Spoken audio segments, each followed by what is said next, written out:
একটা মাসালা আপনাদেরকে শিখিয়ে দিই। সালাম দেওয়া হলো সুন্নাত, সালামের উত্তর দেওয়া হলো ওয়াজিব।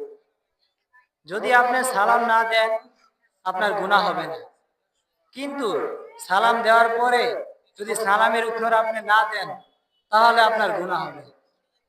এখন আপনাদেরকে প্রশ্ন করি, আমি এলাকায় নতুন আসছি, আপনাদের কার ক্ষেতের ধান খেতে আমি বাড়িতে নিয়ে গেছি যে সালাম দেওয়ার পরও আপনারা সালামের উত্তরটা আমাকে দিলেন না? এই জন্য বলি আবারও আপনাদেরকে সালাম দেই, সালামের উত্তরটা আশা করি জোরে সোরে আওয়াজ দিয়ে দিবেন। আসসালামু আলাইকুম ওয়া রাহমাতুল্লাহি ওয়া বারাকাতুহু। আলহামদুলিল্লাহ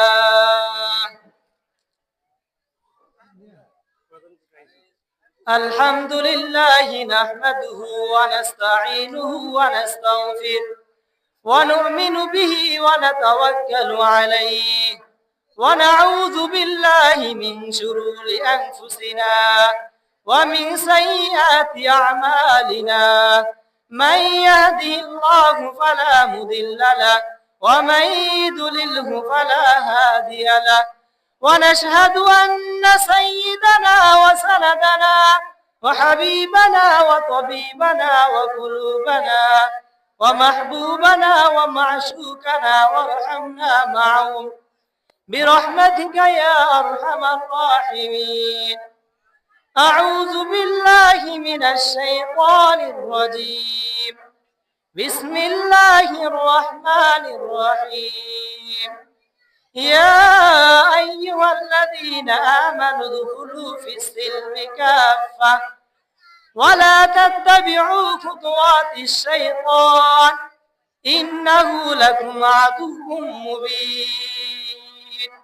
صدق الله العظيم وصدق رسوله النبي الكريم ونحن على ذلك لمن الشاكرين والشاكرين والحمد لله رب العالمين.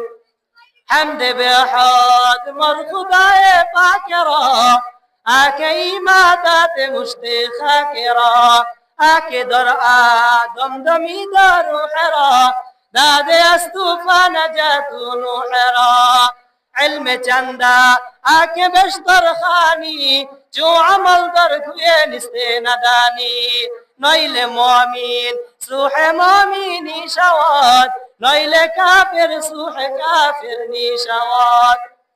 আলহামদুলিল্লাহ, দনপুর পূর্বহাটি আজকে আয়োজিত ইসলামী মহাসম্মেলন, যে মহান রব্বুল আলামিন আমাদেরকে এমন একটা দিনী পরিবেশে কোরআন হাদিসের কিছু আলোচনা শোনার, আশার, আমলের নিয়তে বসার তৌফিক দান করিলেন, ওই রব্বে কায়নাতের দরবারে জবান খুলে আওয়াজ দিয়ে আল্লাহকে রাজি করার উদ্দেশ্যে একবার জবান ছেড়ে দিয়ে শুকরিয়া আদায় করি সাহেব আলহামদুলিল্লাহ।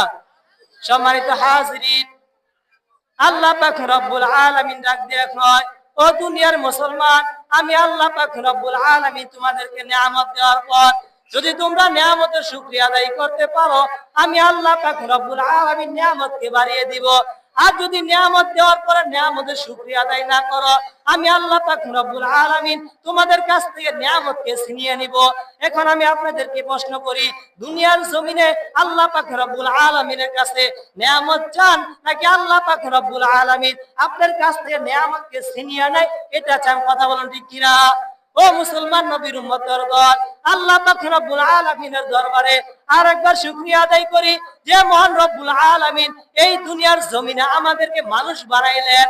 আল্লাহ পাক রব্বুল আলামিন ডাক দিয়ে কয়, ও দুনিয়ার মুসলমান, আমি আল্লাহ পাক রব্বুল আলামিন তোমাদেরকে মানুষ না বানাইয়া গরু ছাগল ভেড়া বকরি বানাইতে পারতাম।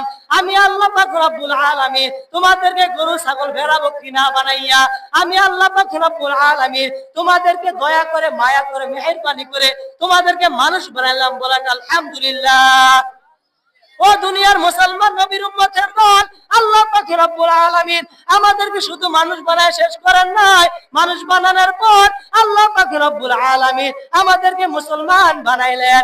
আল্লাহ পাক রব্বুল আলামিন ডাক দিয়ে কয়, ও বিশ্বের মুসলমান, আমি আল্লাহ পাক রব্বুল আলামিন তোমাদেরকে মুসলমান না বানাইয়া আমি আল্লাহ পাক রব্বুল আলামিন তোমাদেরকে হিন্দু খ্রিস্টান ইহুদি বৌদ্ধ বানাইতে পারতাম। আমি আল্লাহ পাক রব্বুল আলামিন বড় মায়া করে মেহেরবানি করে এই দুনিয়ার জমিনে তোমাদেরকে মুসলমান বানাইলাম। বলেন আলহামদুলিল্লাহ। ও মুসলমান নবীর উম্মতের দল, আল্লাহ পাক রব্বুল আলামিন শুধু মুসলমান বানায় শেষ করেন নাই, মুসলমান বানানোর পর আল্লাহ পাক রব্বুল আলামিন এমন একটা নবীর উম্মত বানাইলেন যেই নবী রাস্তাতে যখন হাঁটেন মেঘের ছায়া নবীর উপর ছায়া দান করতেন।